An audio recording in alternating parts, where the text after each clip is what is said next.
Buwan ng Oktubre na magsimula ang sunod-sunod na paglindol sa Mindanao. October 16, tumama ang magnitude 6.3 earthquake sa Tulunan, North Cotabato. Sa videong ito, makikita ang pagbagsak ng mga gamit sa opisina sa Kidapawan City, North Cotabato Disaster Risk Reduction and Management Office. Mula naman sa isang supermarket sa Kidapawan City, nagpulasan palabas ang ilang mamimili at mga empleyado sa gitna ng pagyanig.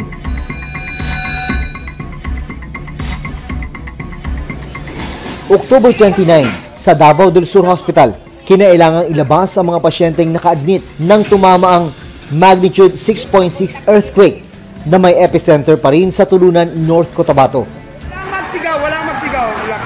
Oh, yan, ganyan gagawin nyo. Makalipas lang ang 2 araw, October 31, isang magnitude 6.5 earthquake ang naitala sa pareho pa ring epicenter. Relax lang. Sa Cotabato City National High School, dinig ang sigawan ng mga estudyante habang pilit silang pinapakalma ng kanilang guro sa gitna ng pagyanig. Hoy! Wala kayong mga mata, naipit na dali. Sa cellphone video namang ito, nakuha sa Daig Elementary School sa Tulunan, North Cotabato, kung saan naitala ang sentro ng lindol. Makikita ang pag-rescue sa ilang estudyanteng nabagsakan ng gumuhong classroom. Ang estudyanteng ito, kinailangang isugod agad sa ospital dahil sa matinding sugat. Sa gitna ng gulo, nabuhay ang bayanihan. Si Teacher China Villa, isa-isang ginamot ang kanyang mga estudyante.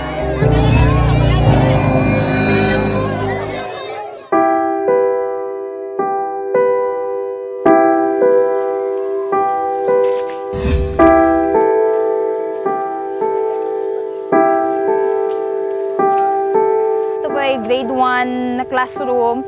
Dito halos 2 linggo matapos ang paglindol, hinanap namin si Teacher China. Sinamahan kami ni Teacher China sa classroom kung saan siya nagkaklase nang biglang lumindol. So doon po may maraming nadaganan na bata sa loob pero nakapagtago sila sa ilalim ng mesa ng teacher kasi armchair yung gamit nila. Kaya hindi rin nila pwedeng pagtaguan yung kanilang armchair, kaya doon sila sa ilalim ng mesa ng teacher that time. Pero fortunately, 3 student lang yung natira sa loob, wala namang nangyaring masama sa kanila. So ito, maraming basag na bintana dito, kaya medyo delikado. Wasak na ang silid-aralan. Then po. Kwento niya, nataranta ang buong klase nang maramdaman ang malakas na pagyanig. Nag-i-exam kami ng second grading namin. Bigla na lang pong gumalaw yung lupa. Tuloy-tuloy na eh. Lumakas yung ng lupa. Paggalaw ng lupa. Hanggang sa may narinig kaming bumagsak dito sa likod. At nakita na lang namin yung mga bata nagsisiyakan na, naglalabasan na ng classroom. Gumagapang na yung iba sa sobrang lakas po. Pero nang makita ni Teacher China na kulang ang kanyang mga estudyante, buong tapang niyang binalikan ang guho. Gumapang ako papunta doon sa mga bata. Ginapang ko mula sa office papunta doon sa classroom para mahatak ko yung ibang bata. Kasi nasa ilalim yung iba, maliliit pa, grade 1. So, hinatak ko yung iba para lang makalabas. Agad niyang nilapatan ng first aid ang mga sugatang estudyante. Makikita sa video ang isa sa mga ginamot ni Teacher China, ang grade 4 student na si Iralyn Gula. Ingon sila, ti ang imong anak na nadatugan sa eskwelahan. Hantod nga wala na ko makita na kong anak, una pa ko makakita nga naa na siya sa hospital. Dahil sa tindi ng tinamong sugat, kinailangang sumailalim sa reconstructive surgery sa kanyang mukha si Iralyn. Naka-admit siya ngayon sa Southern Philippines Medical Center sa Davao City. Mo nang nagpatabang ko unsa pay maka-port unsa ay mga kakulangon sa galamiton sa hospital. Ang malungkot, matapos ang halos 2 linggo, wala raw maayos na evacuation center sa lugar ni Teacher China. Dahil dito, kanya-kanya sila ng pagtatayo ng mga tent. Nabibigyan naman daw sila ng relief goods, pero malaking tulong kung may maayos din silang temporary shelter. Sa Tent City rin ngayon tumutuloy ang ilang residente ng makilala North Cotabato. Kabilang na si Erlinda Ahero. Gaya ni Teacher China, hindi nagatubiling tulungan ni Teacher Erlinda ang kanyang mga estudyante sa daycare nang tumama ang magnitude 6.6 na lindol. Ito sir, nabagsakan din ng hollow block. Medyo hindi na kaya namangga ngayon kasi pinamutan ng mga herbal. Yung mga bangga pa rin, mahirap pa rin maglakad. Iniinda pa rin ni Teacher Erlinda ang pilay at ilang sugat matapos madaganan ng isang bahagi ng pader. Hinarang kasi niya ang sarili para hindi tamaan ang kanyang maliliit na estudyante. Ang problema, dahil mainit at tolda lang ang silungan, hindi raw siya makapahinga ng maayos. Ang init talaga. Kaya nga dito na ako naghanap ako ng lugar na malamig. Dito na ako uupo. Babalik naman ako mamaya pag ano na ang araw. Takip silim na kasi hindi na mainit. Mahirap sir, mahirap. Sa ngayon, suspindido pa rin ang lahat ng klase sa Tulunan at makilala North Cotabato, kung saan pumapasok sina Teacher China at Teacher Erlinda. We are still on the stage of relief operation, pagbibigay po ng tulong at pag-aasikaso po ng ating mga IDPs, internally displaced person, sa bawat evacuation centers at pati na rin po yung sa mga house-based po natin. Sa ibang lugar sa Mindanao, nauna nang lumabas ang mga balitang hindi nakararating sa mga residente ang kailangan nilang tulong gaya ng pagkain. Ang ilan may hawak pang karatula habang nasa gilid ng kalsada sa makilala North Cotabato. Base doon sa report na nakalap natin, yung mga nakita na namamalimos sa may national highway are those affected na hindi po pumunta ng mga evacuation centers. Kaya ang una pong ginawa ng local government unit at ng DSWD Field Office ay pinuntahan po itong ating mga kababayan na naapektuhan at they were encouraged to go to the evacuation centers para doon po masiguro na mabigyan sila ng karampatang assistance. Ang ilang residente, hirap marating ng mga otoridad dahil na rin sa layo ng kanilang lugar. Sa barangay Luayon, makilala North Cotabato, kinailangan ng i-airlift ang mga apektadong residente.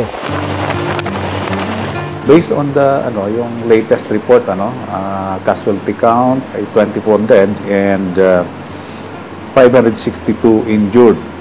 Affected number of families are 53,612 families or 261,742 persons. So sa ngayon, merong 69 evacuation centers doon sa dalawang regions na yon. Nakafocus yung ahensya ng gobyerno sa sustainment ng relief operations. Paliwanag naman ng Philippine Institute of Volcanology and Seismology of PHIVOLCS. Ang sunod-sunod na pagyanig sa Mindanao ay dulot ng paggalaw ng Cotabato Fault System. So napansin natin sa mga bahay at gusali doon, maraming depekto. Una, hindi maganda ang disenyo, yung mga materials na ginamit hindi maayos, at syempre yung kalidad ng pagtrabaho minsan may problema.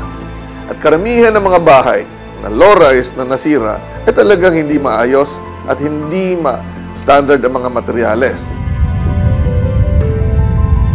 Hindi mo maiwasang gumalaw ang fault. Pero ang kontrolado mo ay kalidad ng bahay, sa disenyo, sa materyales at paggawa.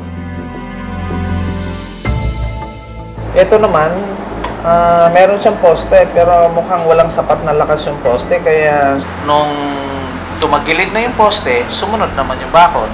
Pero dahil mas malakas ang poste, mas bumigay ang bakod. Kung sa pagtama ng magnitude 6 na lindol, gumuho na ang ilang gusali sa Mindanao, paano na raw kung tumama ang the big one sa Metro Manila kung saan mas maraming gusali at infrastruktura? Ang mga fault line ay malalaking bitak sa lupa na kapag gumalaw ay maaaring magdulot ng pagyanig sa ibabaw nito. Ang West Valley Fault tumatagos mula Bulacan hanggang Laguna. Ang ilan sa mga gusali ng Pedro Diaz High School dito sa Muntinlupa City tinukoy ng PHIVOLCS na nakatayo sa ibabaw ng West Valley Fault. May mga nilagay na ring marka ang lokal na pamahalaan para madaling matukoy ang daraanan ng mismong fault line. Ang layo ng gusali na yon ay it is 3 meters, no? So meaning hindi niya naabot talaga yung 5 meters na sineset as guidelines. So that's why yun yung reason bakit hindi na siya ginagamit. Ang ilang estudyante sa ibang classroom na muna nagkaklase. Ang kinakatakutan natin yung gusali kasi kung merong lindol, ang nagiging hazard ay yung gusali mismo. Kaya nga dapat pagka mga eskwelahan na ganito, dinidesign na ito ng hindi lang basta conventional, kung hindi design ng struktura para maging ligtas yung nasa loob, no? So pwede nating i-disenyo yung mga struktura na to para earthquake proof kahit malapit sa fault line, pwede naman na siyang gawin sa ngayon.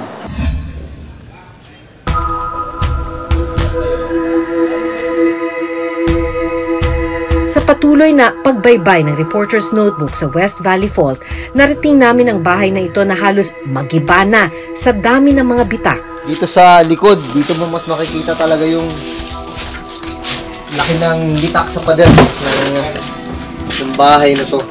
Yun, mula sa baba, oh. Kita, oh. Nakakatakot dito pag nagkaroon lang ng kahit siguro mahinang pagyanig. Talagang malaki yung posibilidad na bumagsak ito.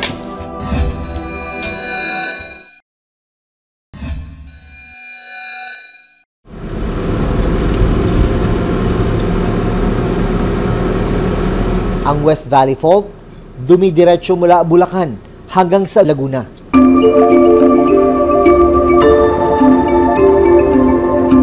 Binaybay namin ito hanggang sa makarating kami sa bahay ni Mang Claro Lorenzo dito sa Barangay San Francisco.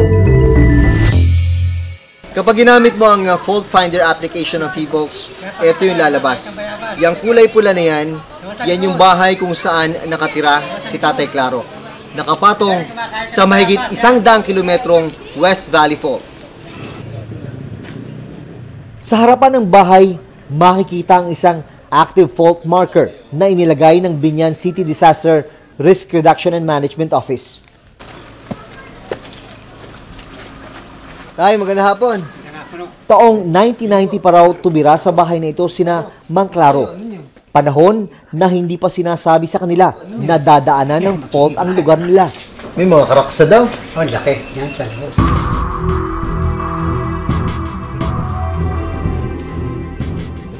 Ay, grabe. Ano to, palaki ng palaki? Nung una, hanggang dito pa lang yan. Ito ang level talaga yan.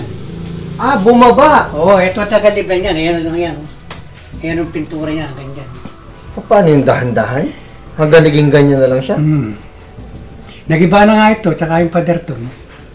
Taong 2000, na magsimulang magkaroon ng bitak ang bahay. Karoon ng butas doon sa tabi ng pinto. Halos 6 feet ang lalim. Tinignan ko loob, wala naman tubig, wala naman pan. Pero di ako bumaba, natakot ako eh. Diyan? Oo, natakot ako, teleponan ko na lang.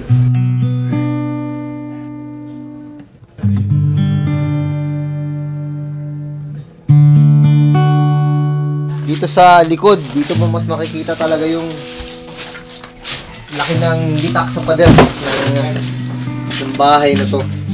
Mula sa baba, oh. Kita, oh. Halatang-halata na hindi na talaga siya pantay. Nakatabingi na yung bahay. Nakakatakot dito pag nagkaroon lang ng kahit siguro mahinang pagyanig. Talagang malaki yung posibilidad na bumagsak ito. Ito yung isa sa pinaka-apektadong bahagi ng bahay. Itong kanilang kubeta. Tingnan nyo, Ang pader, bagsak na. Pader sa kabila, bagsak na.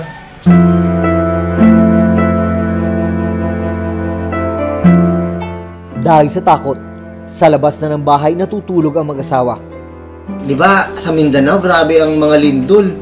Nakakatakot naman baka biglang dito tumama sa atin, ganito kalagayan nyo. Hindi kami sa labas, hindi kami natutulog dito. Siyempre, tatakot din eh. Eh dito, baka biglang bumbalto kasi wala nang kwanto eh. Eh wala naman bakal yan eh. Hindi kayo naisip na lumipat na lang. Wala palilipatan eh. May palilipatan, isa ako kuha dito pang-upa. Yun lang. Mahal pa. Eh wala pa akong pinakikitahan. Ang ilang kalsada sa barangay hindi naman klaro.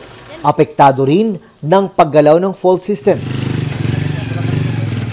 Isa pa sa napansin ng mga residente dito, yung kanilang mga kalye hindi na nawala ng bitak. Tulad ng kalsada na ito. Ilang linggo lang, makaraang kumpunihin, eto, sira na naman dahil sa mga naglalakihang bitak.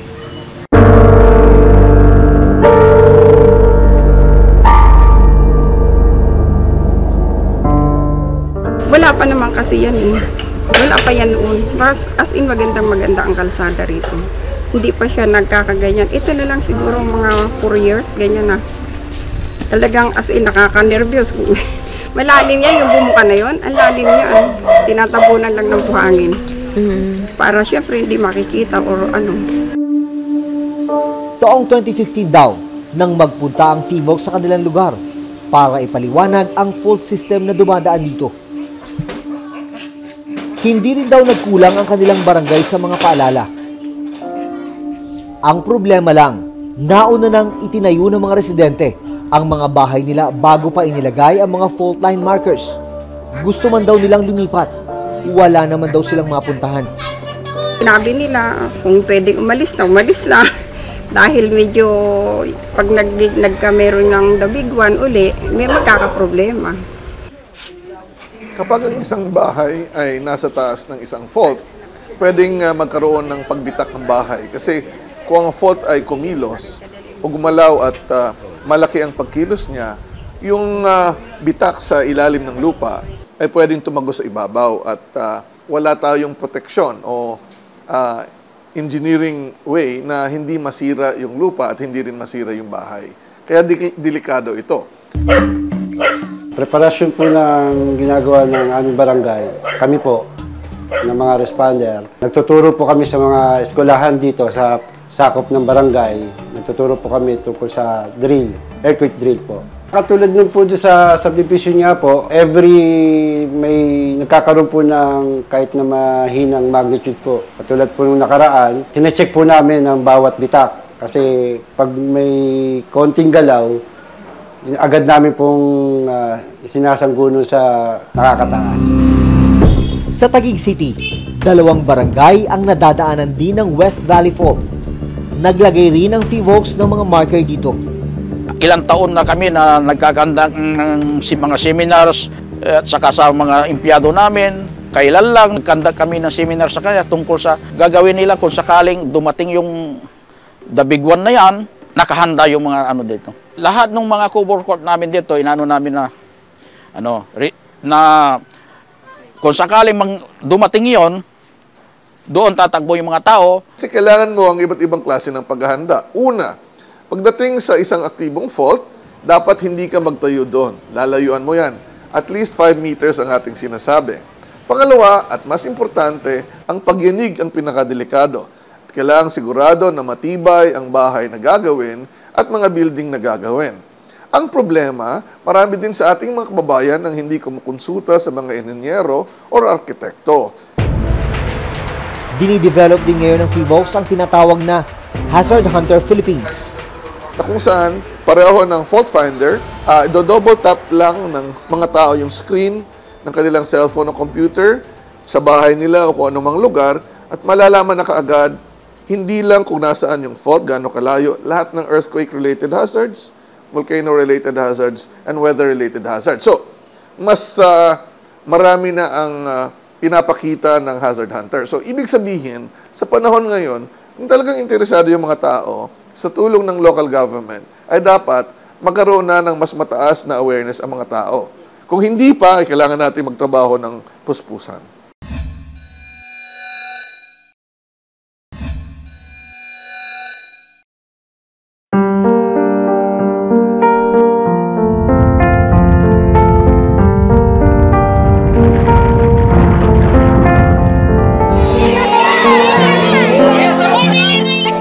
Kasalukuyan pa rin nagpapagaling ang ilang mga naapektuhan ng paglindol sa Mindanao, gaya ni Iraline at Teacher Erlinda. Nangangailangan pa rin sila ng tulong. Wala mang senyales kung kailan mangyayari ang susunod na pagyanig ng lupa, mahalagang maging handa sakaling mangyari ito. Hanggang sa susunod na Huwebes, ako si Maki Pulido. Ako si Jun Veneracion at ito nakatala sa aming Reporter's Notebook.